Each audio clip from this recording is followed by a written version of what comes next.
watering. It's something everyone does if they have a garden, or at least want to have a garden for very long, but it's something that a lot of people do wrong.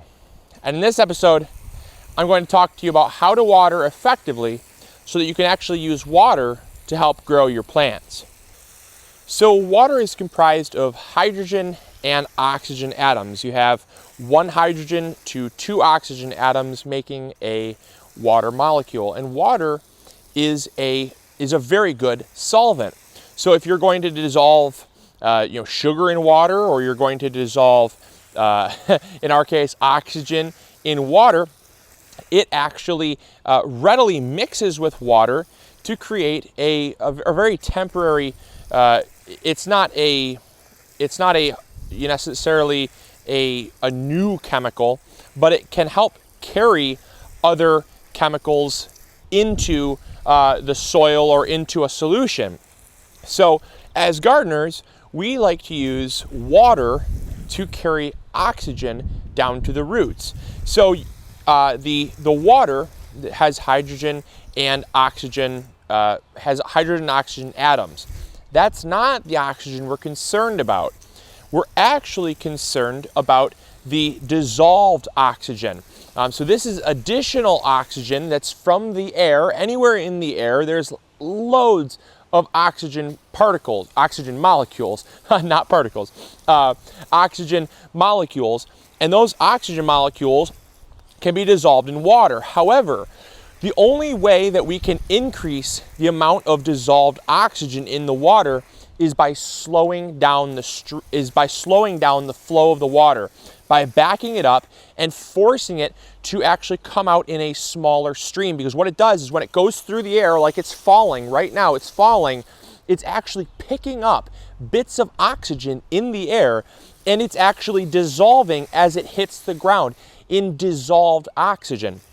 And so when you have dissolved oxygen, that the water will actually carry very temporarily that dissolved oxygen down to the roots, allowing bacteria and other flora and fauna in the soil to survive, as well as your plant roots, which are alive and do need oxygen much like you and I do. So it's an incredible concept that not a lot of gardeners talk about, and that how you water can really dictate how successful your garden is. If you try to replicate rain as much as possible, you're going to have the most success. As you know, right after a rain, loads of growth occurs. And that's because as the rain is falling, it's gathering all of those oxygen molecules, and it's gathering also lots of really good ions with the rain to help the plants grow. And so what you have is essentially a very oxygen-rich water falling from the sky. So when we are watering, I could simply take off this nozzle here and water with a very steady stream. However, the faster the water is going out, the less oxygen is going to be in your water.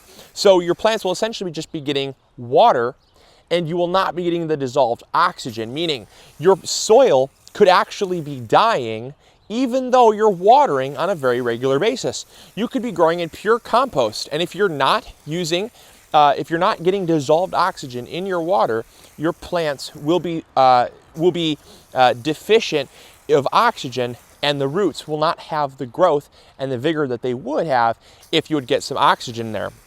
Now, there are a lot of watering heads that do this, but pretty much anything that slows down the water flow will do good. So you have here, even on this multiple setting one, you have a cone. That's a little random. You don't want that. But you also have a mist setting. Misting is really, really effective.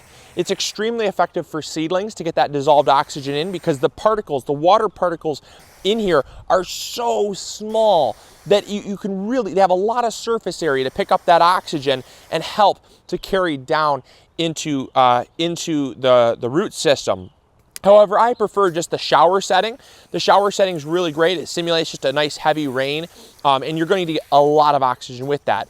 Other things that they do have, Dram makes a water breaker. You can check it out. I'll post links to it in the description box below. We use that very frequently here in the garden. And on this channel, we use the Dram water breakers. The 1000 and the 400 are what we use, and they're for different things.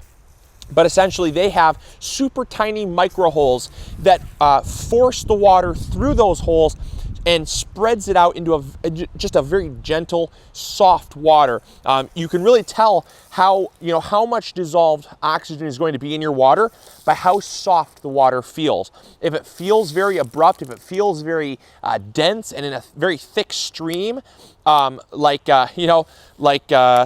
this. If you're like washing your car down, not a very good way to water your plants. If you're watering in a watering can, not a very good option. If you have one of those little heads that you can twist on to your watering can, that's going to slow that water down. It's going to be better than just allowing a thick stream of water to come out. Granted, you will be able to water your garden faster, but the results will be far less impressive. So that's where hey, gardening takes patience, and if you don't have the time, make the time, because it's worth it. I'll tell you what, it's really worth it. And so, yep, so we're just going to water our plants down here, and all of that oxygen is going to go down, feed the roots, feed the bacteria, because your garden soil is alive. Your plants are alive, your soil's alive with bacteria and microbes, and they all need that oxygen to do really well. So that's all I've got for you today. Hopefully you all enjoyed, hopefully you learned something new, and as always, this is Luke from the My Gardener channel reminding you to grow big or go home. See ya. Bye.